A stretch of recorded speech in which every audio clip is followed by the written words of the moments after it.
رزق میں برکت کا ایک بہت بڑا ذریعہ شکر ہے۔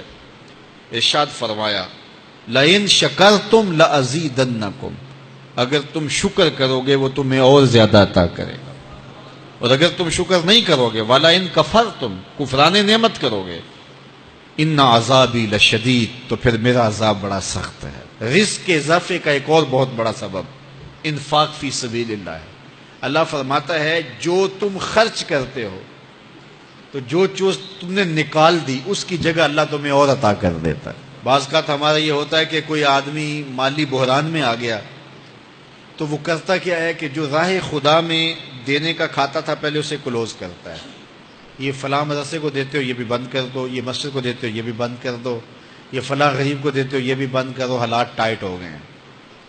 لیکن 5 گاڑیاں ہیں تو 2 گاڑیوں پہ گزارا کر لیا جائے، پیٹرول بچے، یہ نہیں ہو سکتا۔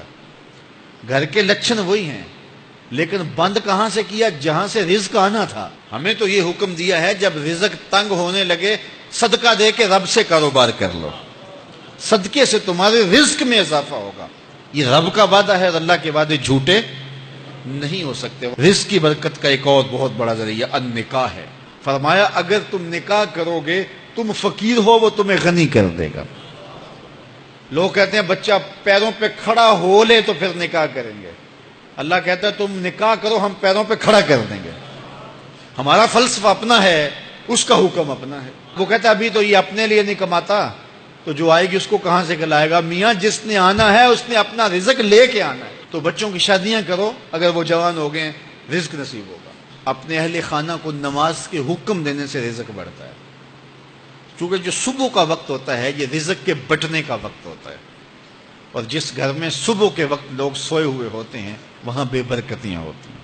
تو طلوع فجر سے لے کر کے طلوع آفتاب تک اپنی اولاد کو، بیوی کو، بچوں کو نہ سونے دیں۔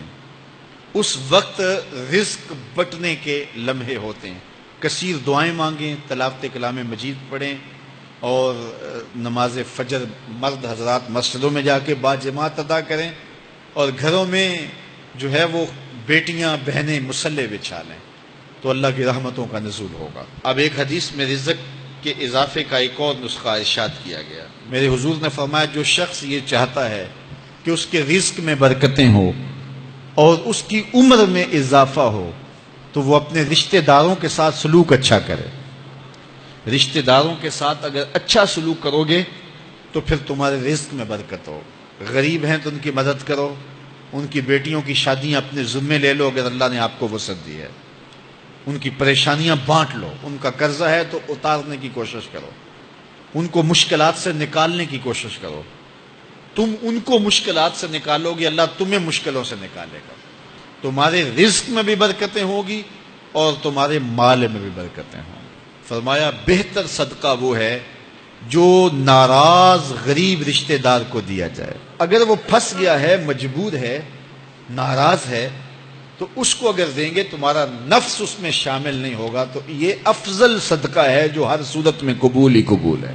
رزق کے اضافے کا ایک اور سبب الاحسان الی الضعفاء، جو کمزور لوگ ہیں ان کے ساتھ اس نے سلوک کرنا۔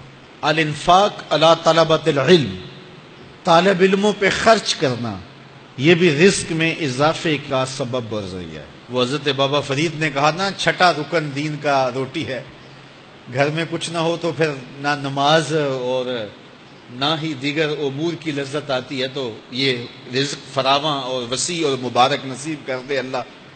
تو اس کے لیے ایک اور وظیفہ میں دیتا ہوں، اور وہ یہ کہ مغرب کے بعد 21 مرتبہ سورۃ الکوثر پڑھ لیں، کثرت ہو جائے گی انشاءاللہ۔ اول خدوشی پڑھ لیں، 5-7 منٹ لگتے ہوں گے، تو سورہ کوثر 21 مرتبہ روزانہ مغرب کی نماز کے بعد پڑھیں۔